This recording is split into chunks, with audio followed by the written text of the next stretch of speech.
Guys, ang ganda, di ba? Ganda guys, daming ulap guys. Sa baba baga. Sana all. And guys, ang gandang tanawin guys. Sana all. Di ba? Daming ulap guys. Ayan. Panoorin nyo kung gaano kaganda dito sa bundok guys.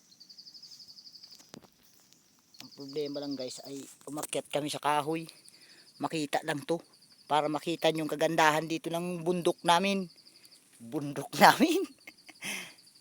Ayan guys. Ang gandang view. Ayan. Tignan nyo yung namang ulap. Tignan nyo yung ulap guys. Mapapasana all na lang kayo. Ayan. Liwanag baga guys. Ang liwanag sa dilim. Medyo nanginginig yung kamay natin kasi gutom na tayo guys. Alas 11 na. Layo kasi ng linakad namin. Tignan nyo naman guys kung gaano kaganda rito. Sus. Ang ganda guys. Kitang kita yung kagandahan ng mundo. Yung kagandahan ng mundo guys. Ayan. Kitang kita. Tignan nyo pag nahulog kami. Ang taas. Ang taas gar. Ang taas gar.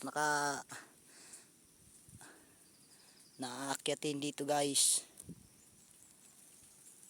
May mga maliit na lilimatok guys Ayan Ang liliit.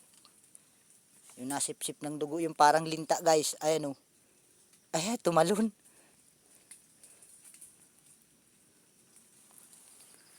Tumalon guys.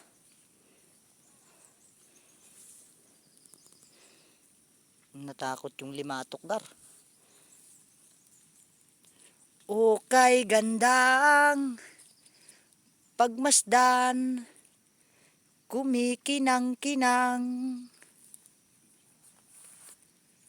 Kita yung ulap guys, kababaan, kaso ang daming ulap. Ang ganda sana. Ang ganda ng view. Ang lawak ng dagat. Hindi makikita rito kasi ang daming fogs. Kung wala sanang fogs, makikita natin yan.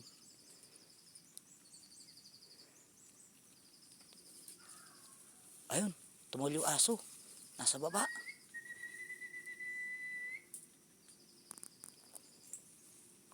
Ayun guys, lumiliwanag baga sa baba. Ayun, kita na yung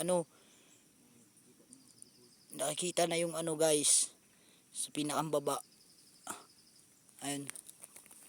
Kaso guys, ang layo. Ayun masyado pang madilim.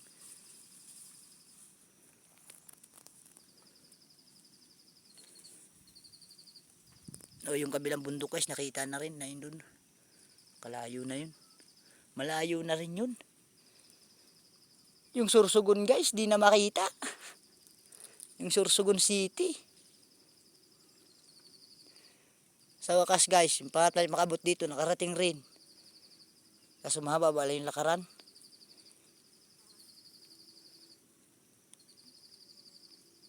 Kailangan natin makabiling bagong cellphone para mas lalong maliwanag yung camera.